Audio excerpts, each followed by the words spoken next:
Welcome to the Rupa Subramanya Show, everybody. I'm your host, Rupa Subramanya. Now, last week, I had the privilege of testifying before the U.S. House of Representatives Committee on the Judiciary, Select Subcommittee on the Weaponization of Government, chaired by Representative Jim Jordan of Ohio. I was testifying on behalf of the free press in the U.S., where I am a staff writer. The other panelists included Matt Taibbi and Michael Schellenberger of Twitter Files fame. They documented how the U.S. government systematically worked hand in glove with Twitter during the pandemic to censor content the government didn't like. I was invited to give an international perspective and reflect on the erosion of free speech in Canada over the years, which I have seen at firsthand, and also what is happening in other Western liberal democracies. For Canada, I shared 3 stories on the erosion of free speech that many of you will already be aware of.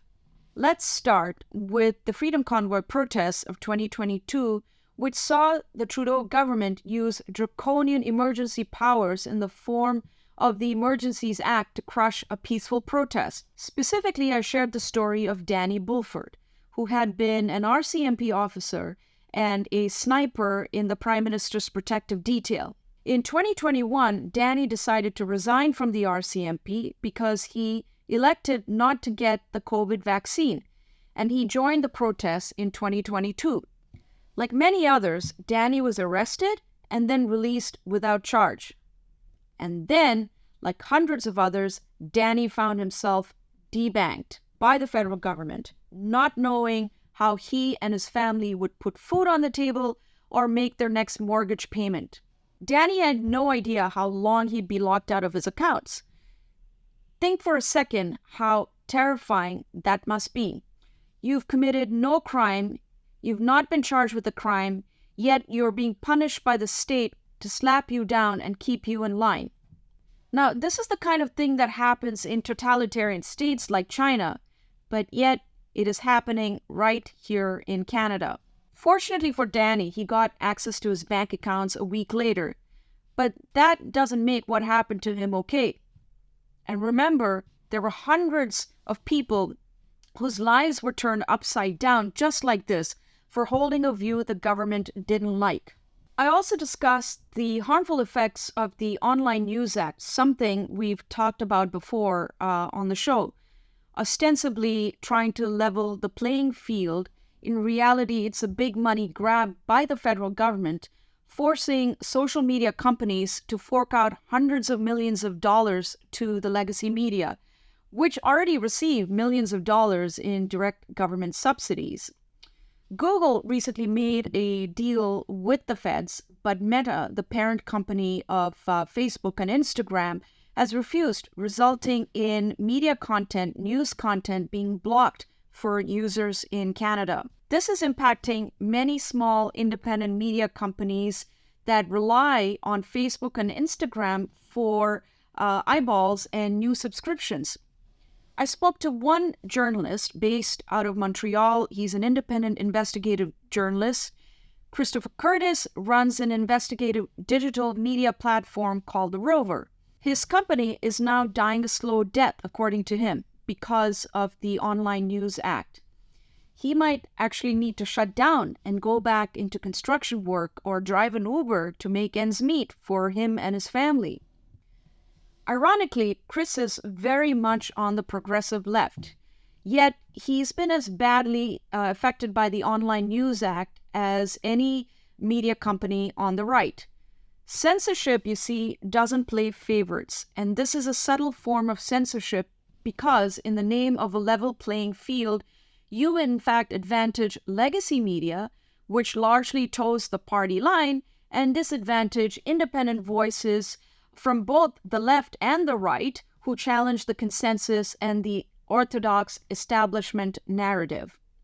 Finally, I also told the committee about the tragic death of Richard Btoo, which I wrote about for the Free Press. Richard was a beloved Toronto school principal who taught mostly underprivileged kids in the Toronto area. One day, his life went down into a downward spiral. What was his crime? Besides being white and male, he had the temerity to push back against a DEI consultant who claimed that Canada was more racist and more unjust than the United States. Just for doing this, he was publicly and repeatedly humiliated and shamed by not just the DEI consultant, but also by his peers, people he had taught with over the years. From being an honored school principal, he was shunned by his own colleagues and lost numerous work opportunities. Eventually, Richard committed suicide, tragically.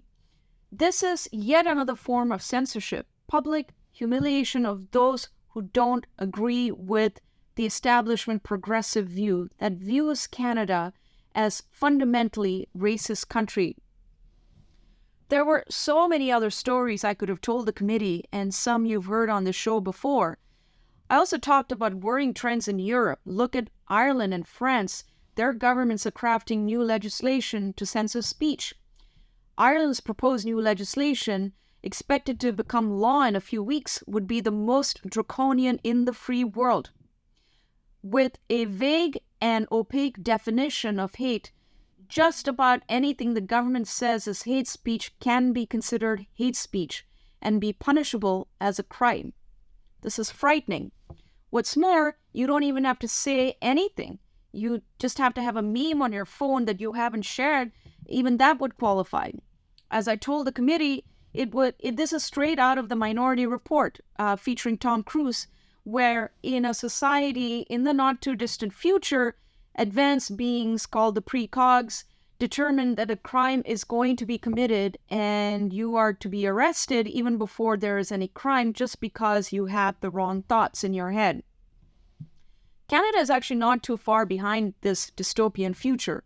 Our constitutional protections for free speech in Canada are weaker than in the United States, which under their First and Fourth Amendments to the Constitution has the most robust protections for free speech anywhere on planet Earth. The U.S. Supreme Court over the years has made it clear the bar for censoring speech in the public square must be very high. There must be an actual and imminent threat of violence that can be traced directly to an act of speech, such as telling people that you will pay them to go and kill so-and-so. Short of that, the U.S. protects all speech, even speech that would be considered deplorable and offensive. Let's not forget that free speech is a core value of our Western civilization, going back to the European Enlightenment of the 18th century. Thinkers as diverse as David Hume, Immanuel Kant, and Voltaire upheld the right of free expression and free and open debate as a prerequisite for a civilized society. We are sadly now on a slippery slope in Canada and many other places in the West where gradually we're giving up this core Western value. And my warning to the committee was that Americans must be vigilant too, because if we lose America in this fight, then what hope do the rest of us have? Lastly, and as if to prove my point, my testimony received wide coverage in the U.S. I was interviewed by Fox News and a couple of other media outlets, but it absolutely had zero coverage in the legacy media here in Canada. Why? Because it didn't fit the narrative they wanted to tell, that everything is hunky-dory in Trudeau's Canada. And reporting on my testimony wouldn't fit that narrative. QED.